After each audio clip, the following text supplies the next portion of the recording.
Halo Sobat Adim, kali ini aku akan sharing terkait apa saja aktivitas yang akan kita lakukan ketika kita landing di Bandara Jeddah King Abdul Aziz. Nah, sesampainya di sana, maka pastikan bahwa kalian posisinya akan mengambil ibadah umroh langsung ke Mekah atau dari Madinah. Karena pada saat itu akan berbeda ketika dalam mengikrarkan niat pada saat umroh.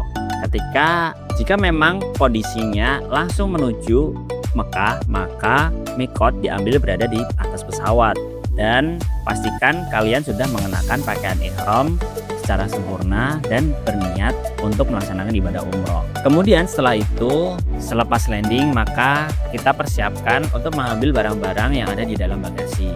Bila menggunakan travel, biasanya akan ada tim handling yang akan menjemput dan sudah tersedia transportasi pada tempat-tempat parkir yang sudah ada.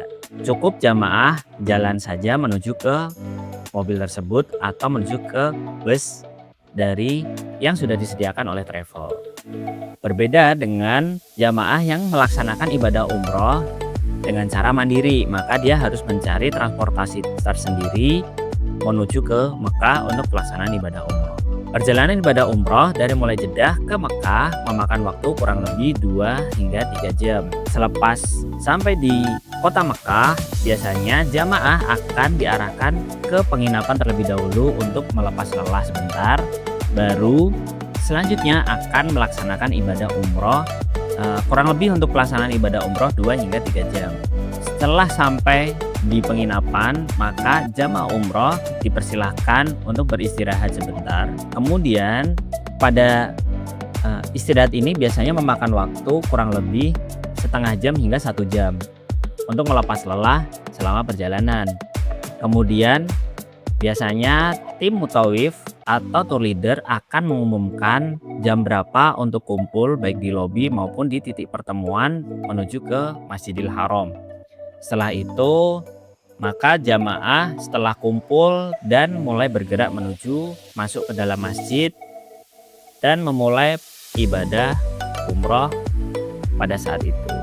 Nah, jangan lupa ketika memasuki Masjidil Haram selalu baca doa untuk doa masuk masjid yang biasa dihafal. Kemudian menuju ke pelataran Ka'bah, ke sekitaran atau sering disebutnya adalah mataf, dan menuju ke titik sudut di Hajar Aswad. Dan pada mulai tawaf, maka ucapkanlah kalimat Bismillahi Allahu Akbar.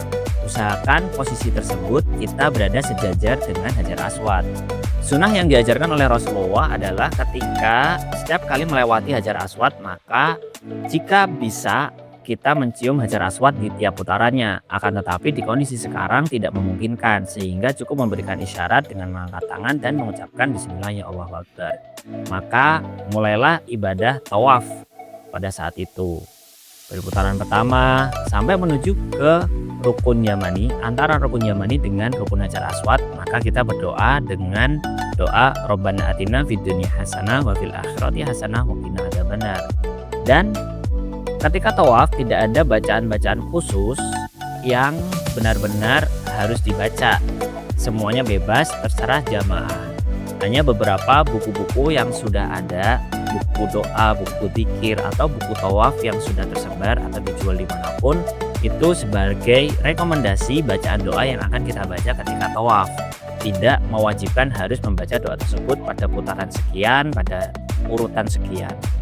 Maka bebas banget ketika pelaksanaan ibadah umroh, terutama untuk tawaf. Maka perbanyak berdoa sesuai dengan keinginan masing-masing jamaah. Tidak ada kewajiban harus mendoakan siapa atau bagaimana. Yang penting perbanyak zikir, perbanyak doa, dan doa-doakan yang terbaik. Karena pada saat kita umroh itu merupakan waktu yang mustajab dan di tempat yang paling mustajab. Selepas ibadah tawaf, maka kita mengambil sholat sunnah tawaf 2 rakaat, yang mana usahakan kita mengambil di belakang makom Ibrahim. Tapi jika kondisi memang di dalam Masjidil Haram tersendiri penuh, maka boleh di lokasi manapun. Kemudian setelah itu pelaksanaan ibadah sholat sunnah 2 rakaat, dengan rakaat pertama membaca surah Al-Fatihah dan Qul ya ayyuhal kafirun atau Al-Kafirun, kemudian rakaat kedua membaca surat Al-Fatihah dan Qul huwallahu ahad atau Al-Ikhlas.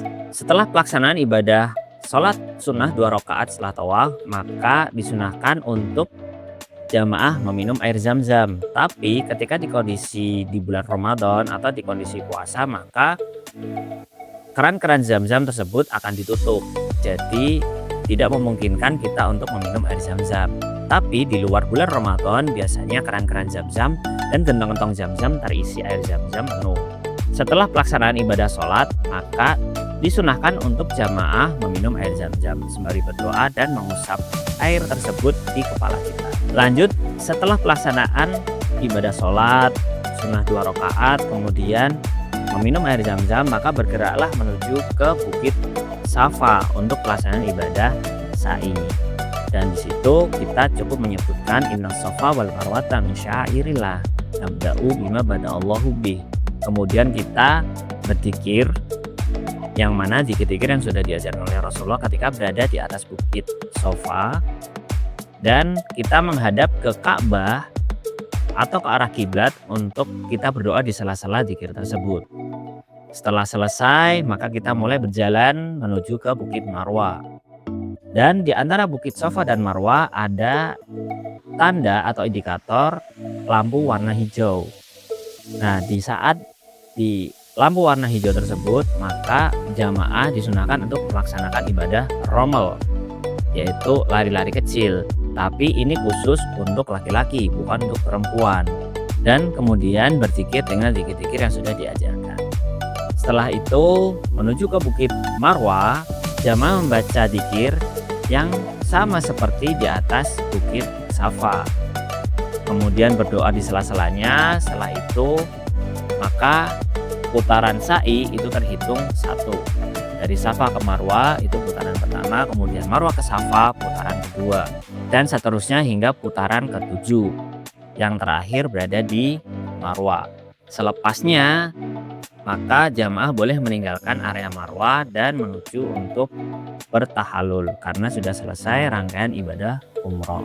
Usahakan ketika tahallul pada saat kita menginginkan untuk mencukur habis rambut kita, jangan sampai kita sudah melepas ihram atau niat kita sudah selesai, atau mungkin kadang ada kalanya memotong rambut dulu untuk membatalkan saja. Tapi sebaiknya benar-benar langsung datang ke tempat cukur dengan tetap menjaga larangan ihram, kemudian kita mencukur secara keseluruhan atau memendekkan secara keseluruhan. Nah, demikian rangkaian ibadah umroh dari mulai landing sampai selesai ke tahallul. Semoga ibadah umroh yang teman-teman laksanakan atau sobat-sobat Nadim yang jalankan Allah terima, Allah mudahkan, dan nantinya di tahun depan, bulan depan, atau beberapa hari kemudian Allah izinkan kita untuk bisa kembali ke Baitullah.